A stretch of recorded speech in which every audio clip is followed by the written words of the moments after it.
Nasib seorang karyawati di Kota Makassar, Sulawesi Selatan, mengalami kejadian pilu di tempatnya bekerja. Pasalnya dia diruda paksa oleh bosnya sendiri, sedangkan istri bos merekam perbuatan asusila si suami.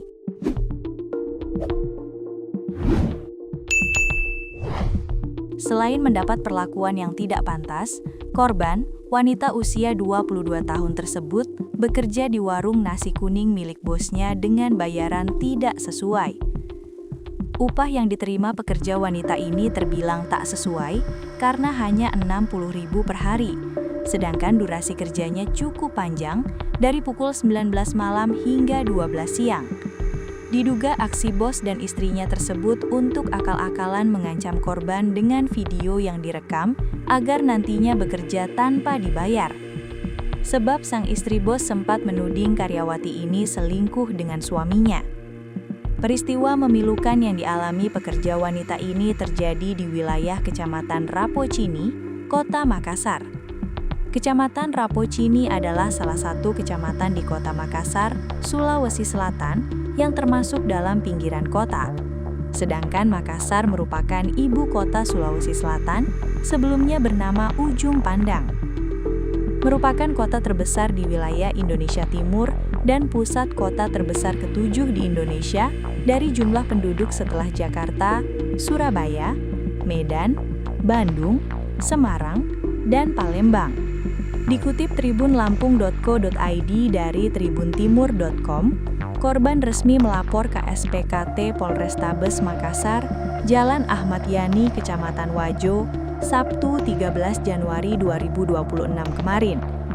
Korban melapor ke polisi didampingi Sekretaris Yayasan Pemerhati Masalah Perempuan, YPMP, Alita Keren.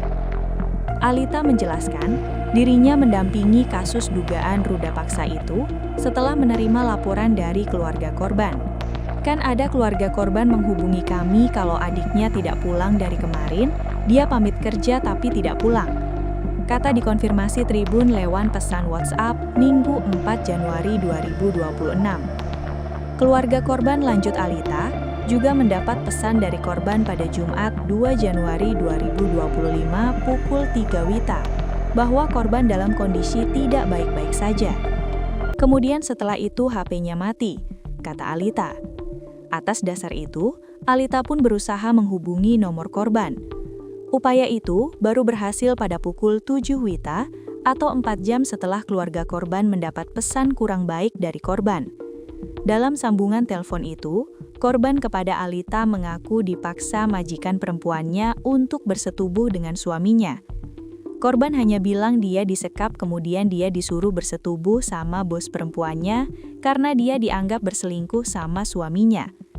Mendapat pengakuan korban yang dipaksa bersetubuh dengan majikannya, Alita pun mendatangi korban. Setibanya di rumah majikan korban, Alita mengajak korban melapor ke Polrestabes Makassar. Namun, korban diduga tertekan sempat mengatakan persoalan tersebut telah selesai karena takut tidak diizinkan kembali bekerja. Setelah peristiwa itu, korban dibawa kembali ke tempat jualan. Alita kemudian meminta korban segera melapor ke Polrestabes Makassar dan mendampinginya secara langsung. Setelah tiba di SPKT Polrestabes Makassar, akhirnya terungkap fakta lebih memilukan yang diungkapkan korban depan polisi. Korban mengaku dipaksa kembali melakukan hubungan seksual, kali ini oleh suami pelaku, dan peristiwa tersebut direkam oleh istri pelaku sebanyak 2 kali. Rekaman pertama dilakukan secara diam-diam, handphone disembunyikan di lemari tapi dalam kondisi merekam. Yang kedua direkam langsung oleh istri pelaku, ungkapnya. Menurut keterangan korban, kata Alita, tindakan tersebut dilakukan di bawah ancaman kekerasan. Korban mengaku telah dipukul, ditampar, dan dijambak rambutnya jika menolak. Ini jelas bukan dilakukan secara sukarela. Korban dipaksa karena diancam akan dipukul, tegas Alita. Korban sendiri diketahui telah bekerja sekitar 3 bulan di tempat tersebut.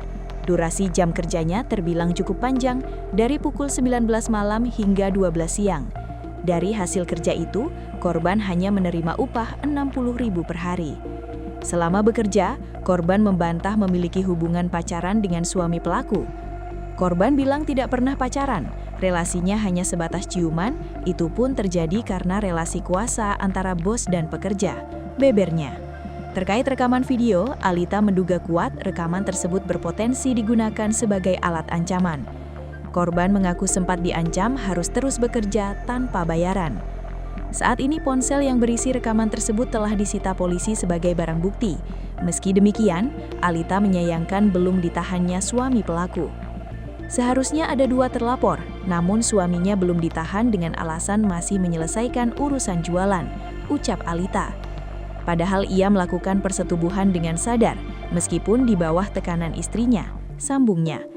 Meski demikian, YPMP mengapresiasi respon awal petugas SPKT Polrestabes Makassar yang dinilai kooperatif dan memiliki perspektif korban dalam menangani kasus kekerasan seksual. Kami salut dengan teman-teman SPKT. Mereka sudah sangat memahami bagaimana memperlakukan korban kekerasan seksual, ucap Alita. Sepanjang 2025, YPMP, kata Alita, mendampingi 10 kasus kekerasan terhadap perempuan dan anak. Khusus kasus ini, kata dia, adalah kasus pertama didampingi di awal 2026 ini. Kasus itu dilaporkan resmi ke Polrestabes Makassar dengan register nomor LP-B-I-2026-2026-SPKT-Polrestabes Makassar-Polda Sulawesi Selatan. Terpisah Kasat Reskrim Polrestabes Makassar AKBP Devi Sujana yang dikonfirmasi mengaku akan merilis kasus itu. Besok kita rilis, singkat Devi kepada tribuntimur.com.